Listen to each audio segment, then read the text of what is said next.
Luna vs. a Vending Machine by Nixos. With gleeful high steps, Luna pranced up to the tall rectangular machine. Past a brightly lit glass pane which reflected the alicorn's ethereal mane and equally starry eyes were rows upon rows of gaily wrapped confections. Most were sheathed in bright colours, plastered with tempting illustrations of their respective contents. The case itself hummed quietly, the only source of light aside from the pale moon which peered into the dark hallway through the skylights above. When the princesses had switched shifts, Celestia had regaled to Luna this wondrous new contraption which had only just been installed that morning, known as a vending machine, capable of dispensing a wide variety of different treats upon the payment of a bit or two. The wondrous feat of engineering was something few ponies in Canterlot, let alone Equestria, had yet experienced. Luna's eager attention was constantly snapping to and fro between the potential foodstuffs propped on the display. A few familiar varieties of sweetmeats stuck out, including Clip-Clop, Mare's Bars, Wickers, and 3 Mustangs. There were chocolate and vanilla snack cakes, muffins of half a dozen varieties, sour candies and packages of fruit-flavoured gum all snugly fit into shiny metal coils. Everything looked appetising, and Luna was so famished that she'd gladly try anything available. As her stomach growled expectantly, her salivary glands galvanised when she settled her attention upon a bag of barbecued Frito-Nay chips. "The chips of barbecue sound wondrous," she chirped. Indeed, she hadn't tasted that crispy, smoky tang in what felt like ages. The moon had been particularly devoid of snacks, aside from dust. Within her field of cobalt telekinesis floated a single bit which she manoeuvred into a slot on the front of the machine. With a clink and a clunk, the coin rolled into the vending machine's clutches, and a small magically lit display above the slot requested that a selection be made. With a corner of her forehoof, Luna typed in the coordinates for the Frito-Nays into the keypad below.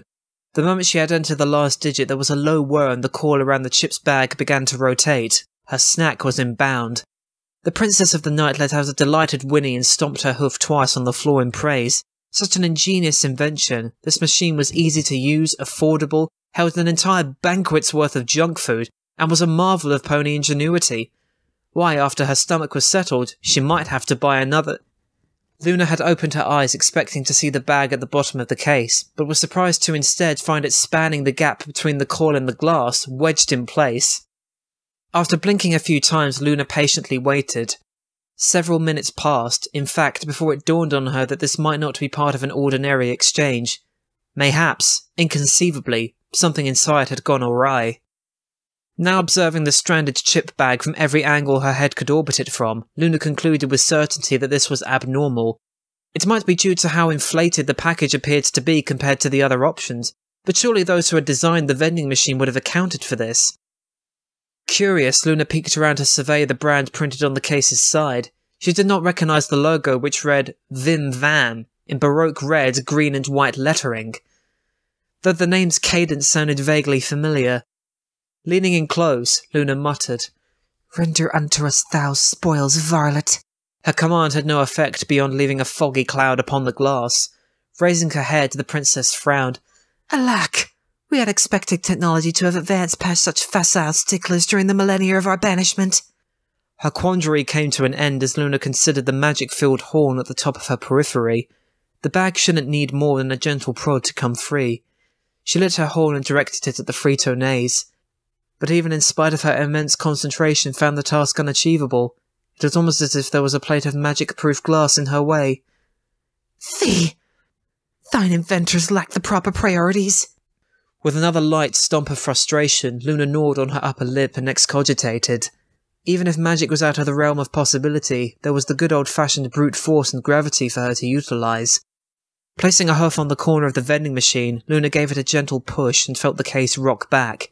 She then pulled away and the machine slammed forward far louder than expected, sending the alicorn cringing as the wide swinging door at the base bounced back and forth and made a noisy racket. The hour was past just midnight, and Luna certainly didn't wish to disturb any pony's slumber. Besides, physically assaulting a lowly vending machine was quite unbecoming of her royal stature. Straightening and clearing her throat, the princess looked up and down the hall while giving her mane a dignified shake. No pony came to investigate the clamour, and she eventually relaxed her posture. She briefly attempted to reach a hoof inside to paw at the bag, but alas, pony legs were not capable of bending in the manner necessary for such a wangle. By now Luna had recognised that there was another option at her disposal. By using a second bit, she could at once dislodge her first purchase and obtain a second bag of chips. The idea struck her as brilliant, or at least it would have, had she had another bit in her possession. As Luna did not wear pants, she had no pockets and thusly no location to securely traject pocket change. She wandered back down the hallway and rounded the corner to arrive before a steely-faced Luna guard. The Bat Pony stallion stood rigidly at his post, golden eyes and thin pupils fixed straight ahead. Luna knew that his tall, fuzzy ears would have picked up every minuscule noise she generated while attempting to convince the vending machine to relinquish her goods. Acting as if all was well, Luna smiled at the guard. "Prithee, compeer. We must requisition from thee a devoir." The guard's eyes crept a centimetre closer to meeting Luna's. "What amount do you require, princess?" "A lone bit is the disbursement."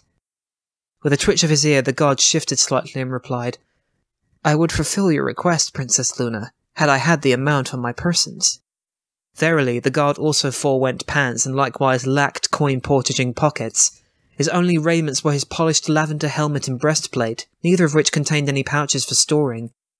"I am assigned to remain at my station until the 3rd hour of morning. Upon my relief, I shall retrieve a coin for you." Luna couldn't last 3 more hours. "We are too esurient. A specie is requested at once." The guard finally glanced at the princess, confused. Are the royal kitchens not an option, milady?"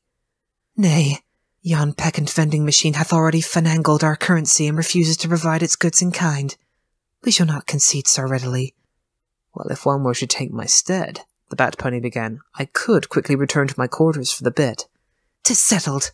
Luna yanked his spear from his grasp. "Hey, post-haste." The stallion wheeled around on his rear hooves and set out at a tantivy, his helmet nearly flying off. Once he reached the doors, Luna saw him spread his wings and launch into the air, zipping out of view. Now left alone, Luna could do little more than stand in place with the spear clutched in her fetlock. The hallway was impressively still, manifestly purged of leering scapegraces and vermin by the ever-present guards. Captivated by the peacefulness, Luna stared deeply into the polished stone floor which gleamed with the moon's light. Just as boredom had driven her to imagine constellations defined by the floor's numerous faint hoof-scuffs, the Luna guard burst back inside, panting through teeth which were clamped upon a shiny bit. The coin was deposited at Luna's hooves before he gave a quivering bow. "Gramercy, Cully."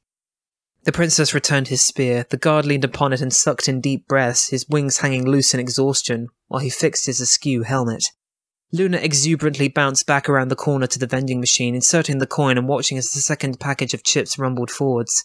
The first pouch twisted as the coil it leaned against spun, straightening and then coming loose. Luna followed the bag as it fell to the floor of the case with a gratifying thump, triumphantly crying, "Aha! We are victori—" What? Something wasn't right. She'd only seen 1 bag of chips full. Slowly, dreadfully, Luna dragged her eyes back up. The second bag was wedged between the glass and the coil, identical to the first, a wretched bridge of barbecued despair past which an endless parade of Frito-Nays stood ready to hurl their airy bodies against the glass. Luna's voice was weak as her head gently fell against the front of the machine. "The debt has been doubled."